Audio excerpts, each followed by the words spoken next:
আসসালামু আলাইকুম, সকলকে স্বাগত জানাচ্ছি সিএসএস বেসিক টিউটোরিয়াল পার্ট 1-এ। আমরা আজকে এই জায়গায় শিখব সিএসএস কি, কিভাবে সিএসএস কাজ করতে হয়। সিএসএস হলো ক্যাসকেডিং স্টাইল শিট। মূলত HTML পেজটাকে ডিজাইন করার জন্য সিএসএস প্রয়োজন হয়। তো আসেন আমরা নোটপ্যাডে আমাদের বেসিক HTML যেটাতে আমরা কাজ করছিলাম সেখানে আসি। তো আমার সর্বশেষ কাজ হলো একটা ফর্মে কাজ করেছিলাম, সেখানেই আমরা শিখি, কোনো সমস্যা নেই। সবার আগে আমি ফর্মের ভেতর আপনাদেরকে দেখাবো সিএসএস এর প্রথম প্রকার। সিএসএস মোট 3 প্রকার। একটা হচ্ছে ইনলাইন সিএসএস, দ্বিতীয়টা হচ্ছে ইন্টারনাল সিএসএস, তৃতীয়টা হচ্ছে এক্সটার্নাল সিএসএস। ইনলাইন সিএসএস লিখতে হয় ট্যাগের ভিতরে অ্যাট্রিবিউটের মাধ্যমে। যেমন ফর্মের মধ্যে আমি লিখছি স্টাইল,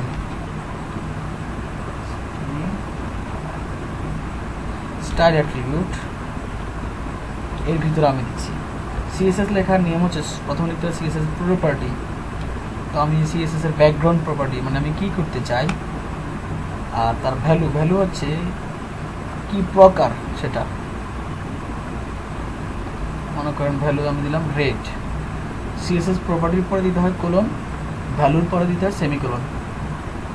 একটা সিএসএস স্টেটমেন্ট শেষ হলো, এরপর আমি আরেকটা সিএসএস শুরু করতে পারি।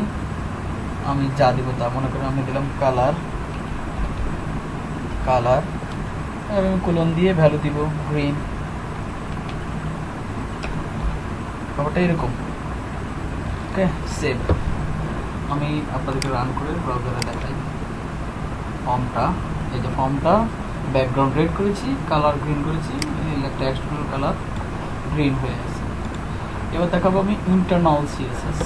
টাইটেল ট্যাগের নিচে এখানে ইন্টারনাল সিএসএস হয়।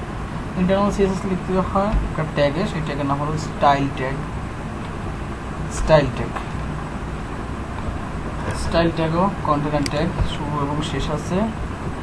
এখন আমি এটা সিএসএসটা এখানে স্টার্ট করব। তো সিএসএস যদি আপনি ইন্টারনালে অথবা এক্সটার্নালে করেন, তাহলে আপনি HTML পেজের ভেতরে যে কোনো একটা ট্যাগকে সিলেক্ট করতে হবে। তো সিলেক্ট করতে হয় সিলেক্টর দিয়ে, বিভিন্ন রকম সিলেক্টর আছে। এই পর্যায়ে আমরা দেখবো হলো ট্যাগ সিলেক্টর, ট্যাগের নাম দিয়ে। যেমন ফর্ম ট্যাগে আমি করতেছি, ফর্ম ট্যাগে যদি আমি করি, আমি দিলাম সেকেন্ড ব্র্যাকেট ফর্ম ট্যাগ।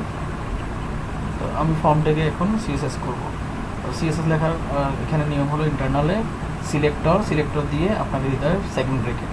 এই সেকেন্ড ব্র্যাকেটের ভিতরে আগের নিয়ম, সেই প্রপার্টি কোলন ভ্যালু। তো আমি আসেন এখানে প্রপার্টি দিচ্ছি, মনে করেন ফন্ট সাইজ।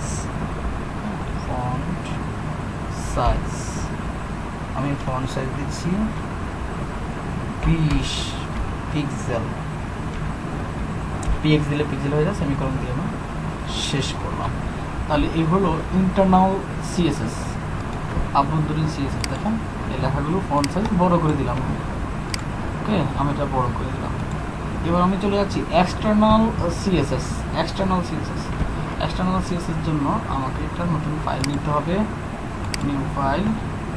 ওকে, আমি এটা সেভ করব, সিএসএস করে সেভ করব। তো আমি ফর্মটাকে যথারীতি দেখতেছি একই নিয়মে। এখানে আমাকে স্টাইল ট্যাগটা লাগতেছে না, আমি সরাসরি ফর্ম লিখতেছি, ফর্ম সেকেন্ড ব্র্যাকেট এগুলো দিলাম। ওকে, আমি এখন দিচ্ছি হোয়াইট, হোয়াইট দিলাম, মনে করেন 400 px, মানে কতটুকু পাস হবে তা বললাম। সেভ দিচ্ছি, এটাকে আমি সেভ দিচ্ছি, মনে করেন বেসিক ডট সিএসএস।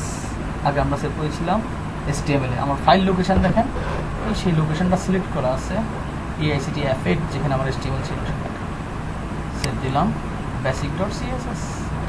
এখন এই জিনিসটা, এই HTML এর এক্সটার্নাল ফাইলটা, এটাকে এক্সটার্নাল সিএসএস আমি বলেছিলাম, এক্সটার্নাল ফাইলটার সাথে HTML ফাইলটার লিঙ্ক লাগানোর জন্য একটা লিঙ্ক ট্যাগ লাগবে। টাইটেল ট্যাগের নিচে এটা দিতে হয়। লিঙ্ক একটা এমটি ট্যাগ, লিঙ্ক। তো লিঙ্ক ট্যাগের অ্যাট্রিবিউট ছাড়া তো লিঙ্ক লাগবে না।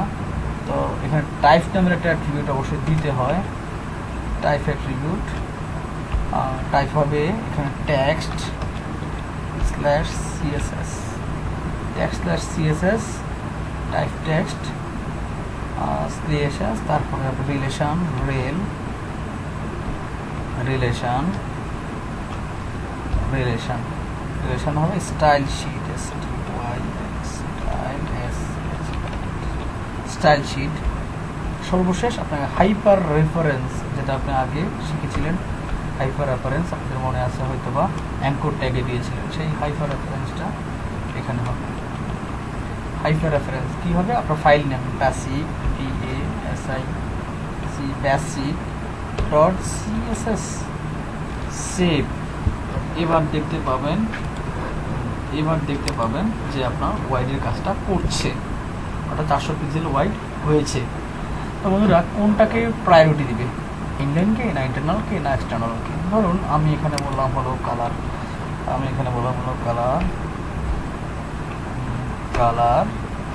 মনে করেন ব্ল্যাক বললাম,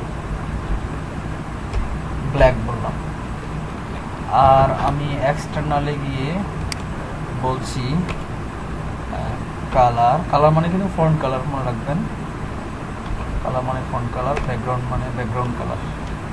ওকে, কালার ফন্টে কি কালার হবে সেটাই আমি এখানে একটা কালার কোড দিচ্ছি #FFF।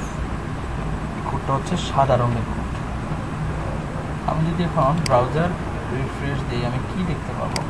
আমি গ্রিন দেখতে পাচ্ছি, কারণ ইনলাইন সিএসএসে কালার গ্রিন করা ছিল।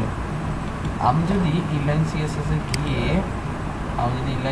গিয়ে কালার অ্যাট্রিবিউটটা বাতিল ঘোষণা করি, এটাকে বাতিল করে দিই, ডিলিট দিয়ে দিলাম, সেভ, তাহলে আমার ইনলাইন সিএসএসের গ্রিন যেটা ছিল এটা নাই, রিলোড দিলাম, তাহলে কালো হয়ে গেল। কালো কাছে কার? ইন্টারনাল সিএসএসের কালার ব্ল্যাক করা আছে। আমি যদি এখন ইন্টারনাল সিএসএসটাকে মুছে দেই তাহলে আর আছে এক্সটার্নাল সিএসএস, রিলোড দিব, দেখেন হোয়াইট হয়ে গেছে। তার মানে বন্ধুরা ইন্টারনাল, এক্সটার্নাল এবং ইনলাইন এই তিনটা সিএসএস এর মধ্যে সবচেয়ে বেশি প্রায়োরিটি দিচ্ছে ব্রাউজার ইনলাইন সিএসএসকে, সেকেন্ড প্রায়োরিটি দিচ্ছে ইন্টারনাল সিএসএসকে, থার্ড প্রায়োরিটি দিচ্ছে এক্সটার্নাল সিএসএসকে। তারপরেও আমরা এক্সটার্নাল সিএসএসেই সারাক্ষণ সবসময় সারা জীবন প্র্যাকটিস করব। ইনলাইন এবং ইন্টারনালে আমরা খুব বেশি প্রয়োজন না হলে প্র্যাকটিস করব না। ওকে, এতটুকুই, খুব ছোট, 8 মিনিট, কোনো সমস্যা নেই। আমরা সিএসএসের বেসিক ধারণাটা নিয়ে নিলাম, কোথায় কীভাবে লিখতে হয় এবং কী করলে কী হয় আমরা একটা ধারণা নিলাম। সামনের পর্ব দেখার আমন্ত্রণ জানিয়ে এখানে শেষ করছি। আসসালামু আলাইকুম।